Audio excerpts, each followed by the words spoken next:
네, 여러분 안녕하십니까. 역사 스토리텔러 썬킴 인사드리겠습니다. 자, 명종이 본격적으로 직접 통치를 좀 하려고 했는데 하나뿐인 세자가 13살에 죽어버리고 명종은 멘탈이 붕괴가 돼버립니다. 맨날 술 먹고. 이해는 해요. 아빠의 심정이 얼마나 아팠겠습니까? 그렇지만 현실은 현실. 물론 아들을 계속 낳으려고 시도는 했을 것이고 혹시 모르는 사태에 대비해서 백업 플랜을 준비를 해요. 명종이요. 저기 우리 집안 족보 갖고 와봐. 우리 아빠 중종의 손자들 중에 하나 내가 한번 뽑아볼까? 왜냐면 중종의 아들은 안 되잖아요. 그럼 자기랑 똑같은 레벨이니까. 이해하시죠? 지금 족보 잘 따라오셔야 돼요. 중종의 이 서자들이든지 후궁들 많으니까 서자들 중에 한 명 뽑으면은 명종 자기와 같은 레벨이잖아요. 그러니까 그건 안 되고 중종의 손자 중에 하나 누구 없나 봐요. 자, 단경왕후 중종의 첫 번째 부인 7일 동안 왕비였던 단경왕후는 아들이 없었습니다. 중종의 두 번째 부인 장경왕후는 인종 낳다가 며칠 후에 죽죠. 산후 관리 잘못해가지고. 인종 8개월 만에 돌아가신 그 인종 후사 없죠. 이쪽도 아웃. 문정왕후, 그러니까 이 중종의 세 번째 부인 문정왕후는 명종을 낳죠. 명종은 순애세자를 낳죠. 근데 그 순애세자가 13살에 죽어요. 이쪽도 아웃. 명종은 고민해요. 야, 그러면 우리 아빠 그 중종 후궁들 중에 한번 보자. 후궁들. 내가 봤을 때는 우리 아빠 후궁 중에 한 명인 창빈안 씨와 우리 아빠 사이에 태어난 아들 덕흥군. 그러니까 명종 입장에서 봤을 때는 배다른 형제죠. 잘 따라오셔야 돼요. 우리 아빠 중종과 창빈안 씨라는 후궁 사이에서 태어난 덕흥군이라는 이 왕자, 서자죠. 명종 입장에서 봤을 땐 배다른 형제. 이 덕흥군의 아들 3명. 얘네들이 좀 괜찮은 것 같아요. 그러니까 어떻게 보면 자기 배다른 조카들이죠. 배다른 조카들이요. 불러요. 배다른 조카들 좀 오라고 해라. 와요. 아하, 앉아라. 네, 전하. 이차 내가 모자를 벗을 것이다. 익선관이라고 해가지고 그 왕이 쓰는 모자 있잖아요. 모자. 그걸 익선관이라고 하는데 명종이 그걸 벗어요. 자, 너희들 세 형제들 이거 한번 써봐라. 그랬더니 이 덕흥군의 아들 3명 가운데서 큰 놈, 둘째 놈은 써봐요. 사이즈가 딱 맞습니다. 너무 좋은 모자인 것 같습니다. 했는데 막내, 세 형제 가운데서 막내인 하성군은 안 써요. 그 명종이 물어봅니다. 하성군, 너는 왜 이 임금 모자를 안 쓰나? 그랬더니 하성군이 뭐라고 대답했냐면, 전하, 어떻게 임금이 쓰시는 것을 신하가 감히 쓴단 말입니까? 저는 못 씁니다. 그렇죠. 임금이 쓰는 모자, 임금이 입는 옷, 그건 임금만 쓰고 입어야 돼요. 여기 명종이 감동을 받은 거죠. 아마 형 2명은 갑자기 앞이 깜깜해졌을걸요. 아이고, 이걸 내가 왜 썼을까? 이걸, 지금 면접 보는 거예요, 지금. 명종이요. 그래서 다음 질문을 합니다. 그 하성군에게. 저기, 하성군아. 임금과 아버지 중에 누가 더 중요하냐? 그랬더니 하성군이 뭐라고 대답을 했냐면, 전하, 임금과 아비는 일단은 다 다릅니다. 하지만 임금에 대한 충과 아버지에 대한 효는 같습니다. 충효는 같은 것입니다. 우와. 여러분 같은 경우는 그 상황이라면 어떻게 대답을 하셨을 거예요? 임금님이 훨씬 중요하죠. 그러면 안 되죠, 여러분들. 조선은 유교 국가인데 충효가 같은 레벨이죠. 여기에 명동이란다. 요즘 명동 가보셨습니까, 여러분들? 아유, 명종이 감동을 합니다. 제다. 하지만 공식적으로는 아직 제다가 아니에요. 왜냐하면 자기가 또 아들을 낳을 가능성도 있기 때문에요. 어쨌든 하성군을요, 명종이 이제 가까이 지내게 해요. 가서 하성군 좀 불러오도록 하여라. 너 한번 시 한번 지어봐라. 네, 전하. 하성군 좀 불러봐라. 너 나랑 오늘 한번 술 한잔 할래? 아, 예, 전하. 이런 식으로. 그러다 보니까 신하들 사이에서 어떤 얘기가 도나면 당연하죠. 다음 왕은 후보는 하성군이다. 라고 쑥떡이에요. 그런데도 이런 말이 돌아요. 왕이 되기엔 너무 먼 거 아니야? 그렇죠. 차라리 지금 명종의 후궁의 아들이면은 굉장히 왕위 순위, 계승 순위가 가까울 건데, 이거는 현직 왕의 아빠의 저 먼 후궁의 아들의 아들, 손자잖아요. 그것도 삼형제 가운데서 막내잖아요.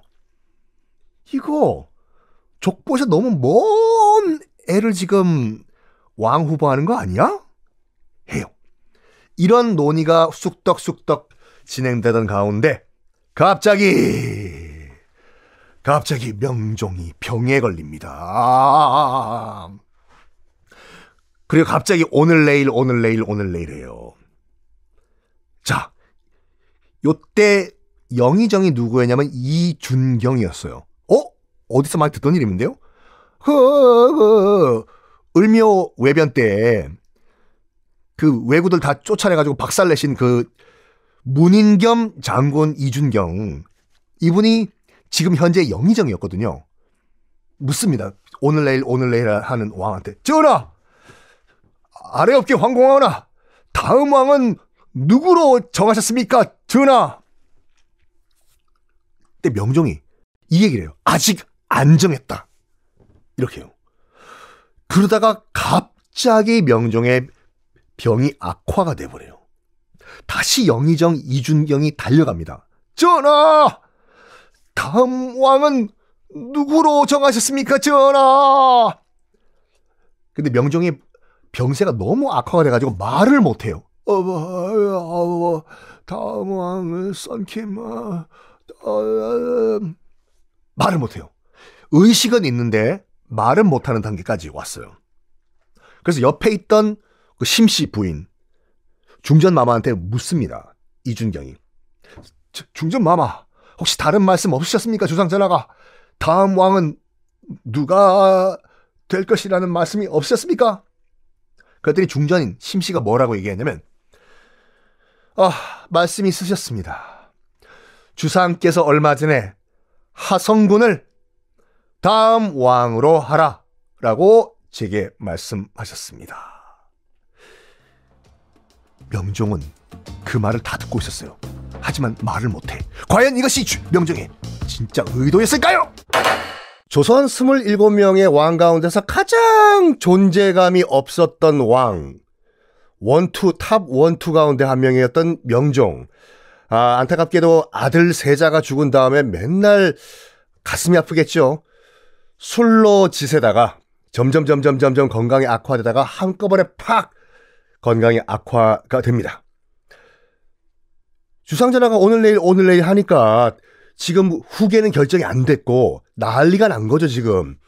그래가지고 영의정이었던 이준경이 가가지고, 전하!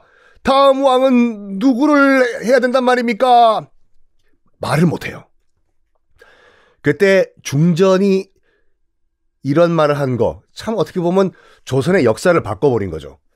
주상께서 하성군을 다음 왕으로 하라고 나에게 말씀하셨습니다. 끝. 지난 시간에 잠깐 말씀드린 것 같이 아직 명종 죽지 않았어요. 숨 붙어 있었고 눈 뜨고 있었어요. 그러니까 의식이 있었는데 말을 못하는 상황. 그러니까 지금 이준경 영의정과 중전이 왔다 갔다 대화하는 얘기를 다 듣고 있어. 과연 그게 명종의 뜻이었을까요? 그러니까 명종이 직접적으로 하성군을 다음 왕으로 난 정한다 라고 공식적으로 말한 적은 없어요. 그걸 대신 중정인이 얘기한 것뿐이죠. 역사는 아무도 몰라요. 그게 과연 진짜 명종의 뜻이었는지 아닌지. 하여간 이렇게 다음 왕이 중전에 의해서 결정이 된 다음에 1567년 명종 22년 죽습니다. 죽었을 때 나이가 34살. 그렇게 뭐 일찍 죽은 건 아니에요. 보통 조선 왕의 평균 수명이 한 38세 40을 못 넘겼으니까 불쌍하죠. 명종 참 평생 기센 엄마 문정왕후 밑에서 기도 못 펴고 살다가 자기 정치 좀 해보겠다고 하는 순간 2년도 못 채우고 바로 죽어버린 불쌍한 왕 명종. 자, 다음 왕은 누구냐? 바로 이제 그 중전에 의해서 너라고 지목이 된 하성군인데, 뭐 지난주에 방송 아시겠지만 이 하성군은요 조선 왕위 계승 가능성 제로였어요. 제로죠, 당연히요. 하성군은 중종의 손자죠. 여러 명 손자 가운데서 가장 왕위 계승 순위가 가능성이 없는 그런 손자가 얼떨결에 왕이 됐는데, 그 왕이 바로 조선 제14대 왕 선조입니다. 야, 선조편 여러분 기대하십시오. 선조편만 마음 먹으면 1년 동안 할 수 있어요. 왜? 임진왜란이 있기 때문에. 이 선조는 중종의 후궁 창빈 안씨의 자손인데 이후로 모든 조선의 왕들은 다 창빈 안씨의 후손들이에요. 쫙 라인이요.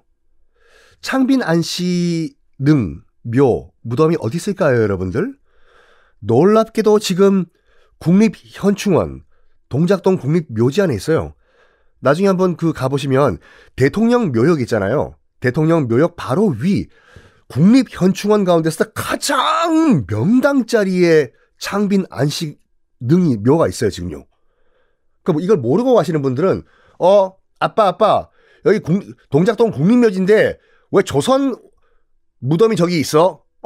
그거는 그냥 지나가자가 아니라 당시 창빈 안씨의 묘자리를 찾을 때 주변에서 가장 명당 중에 명당을 찾았어요.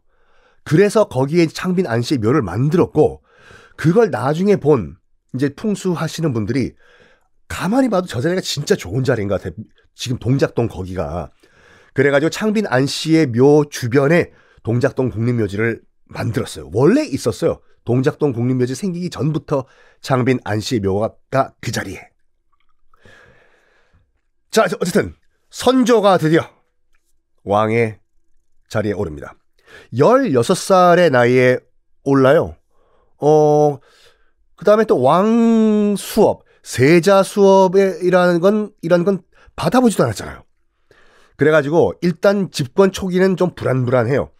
그래가지고 명종 부인 하성군을 다음 왕으로 우리 남편이 얘기했습니다 라고 했던 그 명종 부인 심씨가 6개월 동안 수렴청정을 해줘요. 문정왕후 파트 2 나오는 거 아닙니까? 아니요. 이 명종 부인 심씨 같은 경우에도 딱 알죠. 주변에 지금 따가운 시선을. 아무리 봐도 또 문정왕후 파트 2 나오는 거 아니야? 다 그 눈치를 보고 있던 상태였기 때문에 바로 6개월만 하고 권력을 다 어린 선조에게 넘겨줘요. 그리고 많은 분들이 이제 임진왜란 이순신과의 그런 질투 때문에 원균, I love you 원균, 선조를 굉장히 무식하고 멍청한 왕으로 알고 계시는데 아니에요. 선조는 임진왜란 때 이순신을 질투하고 도성을 버리고 바로 도망가고, 나쁜 왕은 나쁜 왕이지만 굉장히 좋게 말하면 머리가 좋았고 나쁘게 말하면 잔머리가 팽팽팽 돌아가는 똑똑한 왕이었어요. 그거는 팩트요. 자, 왕이 됐어요. 명나라 사신도 왔겠지요. 궁금하겠죠. 조선에 지금 어린 왕이 왔다고 들어섰다고 하니까 우리 사람 와가지고 체크해야 된다 해.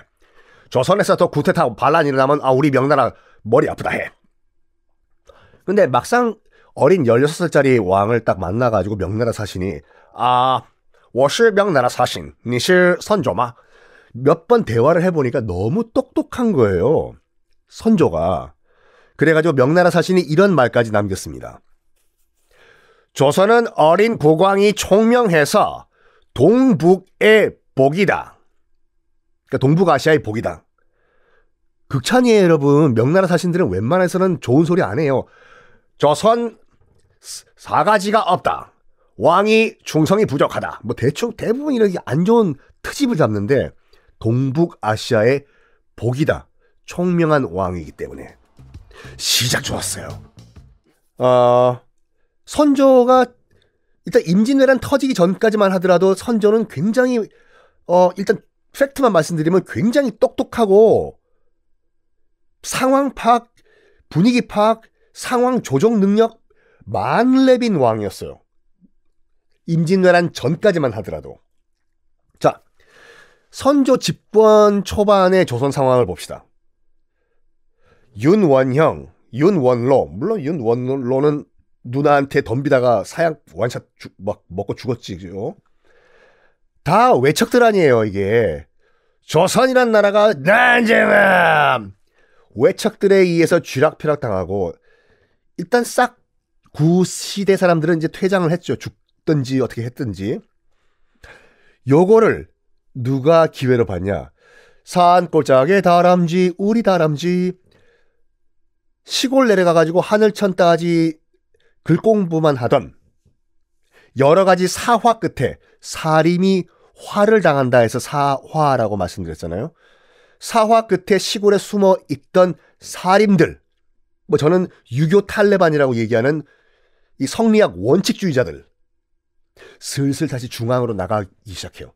이보게, 지금 왕도 어리버리한 젊은 왕이 지금 왕자리에 올랐고 나라를 쥐락펴락했던 그 외척 세력들, 윤원형, 뭐 윤 등등등등 다 지금 사라진 상태인데 우리 사림들 말이야. 우리 한번 중앙정치 한번 다시 한번 진출해볼까? 그래. 그 지긋지긋했던 그 윤원형 측근정치 이제 끝났어. 그래가지고 다시 슬슬 나와가지고 이 사림들이요. 그러니까 숲에서 나와가지고 말 그대로 사림이 여러분 다시 한번 말씀드리지만 선비사자의 숲을 림자예요. 중앙정치에서 벗어나가지고 숲속에 들어가가지고 하늘천 따지 글만 연구하는 그런 분들이다. 나와서 다시 여보 숨겨놨던 붓각과 시험 단시 봐야 되겠어. 다시 과거를 보고 급제를 하면서 슬슬 중앙정치에 나오기 시작해요. 이 살인들의 목표는 딱 하나였어요. 뭐? 또 나와 또 조광조의 꿈을 다시 이루자. 이거예요. 조광조. 그러니까 이렇게 보시면 돼요. 사림은요. 사림 이꼴 조광조예요. 사림의 꿈은 조광조의 이상적인 국가를 만드는 거예요. 유교, 성리학, 이 통치하는 그런 사회. 와. 그런데 이 슬슬 젊은 사림들이 중앙정치에 등장을 하면서 누구와 충돌을 하네? 누구냐? 원래 있던 구세력이죠. 구세력 다 물러간 거 아니에요? 아유, 윤원형 이런 그 대가리들만 날아갔지 그 밑에서 일했던 그런 다른 노인네들 있지 않습니까? 아직 그대로 있어요. 그러니까 윤원형 밑에서도 근무하셨던 분들, 할배들 그대로 있던 상태였거든요. 이런 노인네들과 새롭게 지금 수혈되고 있는 조선판 MZ세대가 충돌을 하기 시작합니다. 들어와가지고 얘기하는 거예요. 젊은이들이. 저기야, 저 윤원영 밑에서 기생했던 할배들 아직도 있네. 짐 싸서 나가야 되는 거 아니야? 이거 참네. 야, 뭐 좀 어떻게 해보자. 저 할배들 빨리 들어가서 손자 좀 보세요. 나이가 이제 그 노땅의 중심에 누가 있었냐면 바로 이준경, 영의정이 있었어요. 그렇죠. 이준경도 물론 그 여러분 뭐 기억하시겠지만 을묘 외변 때 너희들 어떻게 장수란 사람들이 이렇게 도망을 가? 죽을 때 죽더라도 따라와라. 가자. 왜구들을 쳐찾아. 해서 왜구들 기병 한 20명을 끌고 나가가지고 거의 1000명을 다 박살냈던 명장 이준경. 지금은 영의정이에요. 할배예요. 아무리 그래봤자 뭐하냐. 젊은 살인들이 봤을 때는 아무리 뭐 왜구를 물리치고 어떻게 해봤자 그래봤자 윤원영 밑에서 일한 건 맞잖아. 그 원죄는 어디 안 간다고. 윤원영 때 이준경 대감, 영의정 도대체 한 게 뭐야? 나라를 위해 마음이 있었다고 하면 그때 윤원영을 목숨 걸고 날렸어야 되는데 그때 조용히 있다가 지금 와가지고 뭐 어째? 내가 뭐 영의정? 하 참네. 슬슬 진짜로 젊은 파와 이 구당파 노인네들과 충돌을 하기 시작을 합니다. 살인들의 기준은 명확해요. 이거 가지고 개혁 세력인가 반동 세력인가 딱 기준을 요거 가지고 해요. 뭐 조광조를 인정하냐 아냐냐, 예스예요 노예요, 요거 한 가지밖에 안 물어봐요. 예전에 일본에서 기독교인들 탄압할 때 딱 한 가지 썼잖아요. 십자가를 땅바닥에 던진 다음에 밟고 가라 명령. 밟고 가면은 살고 못 밟으면 예수 그리스도니까 바로 죽이고. 딱 그거예요. 조광조 인정하냐 아냐냐. 자, 충돌을 하는데 드디어 첫 번째 라운드 1 땡! 김계라는 노인네가 등장을 합니다. 멍멍개 아니에요. 성이 김씨고 이름은 개예요. 김개. 이준경과 같은 노신이에요. 그러니까 윤원형 파는 아니었지만 윤원형을 지지도 안 하고 반대도 안 하고 했던 중립파. 젊은이들이 우르르 가가지고 김계대감 조광조 우리 선생님을 인정합니까 안 합니까? 그랬더니 김계가 뭘 했는 줄 알아요? 내 놈들! 젊은 것들이 건방지게 말이야. 조광조는 나쁜 사람이야. 이야, 그 비판의 근거가 이거였어요. 김계는. 조광조는 말이야, 파벌을 형성했어. 자기 편만 끌어들이고 자기와 의견이 다른 애들은 철저하게 벌을 줬단 말이야. 이게 무슨 통합의 상징이야? 파벌을 만들었어. 나쁜 놈이야 조광조는. 와, 저 노인네 집 뭐라고 했냐? 우리 스승님 뭐 나쁜 삐삐이라고 했어? 이야, 살인들 입장에서 봤을 때는, 젊은 애들 입장에서 봤을 때는 자기들의 역린을 건드린 거예요. 지금 조광조를 대놓고 욕한 거잖아요. 자, 어떻게 됐을까요 김계? 다음 시간에 공개하겠습니다.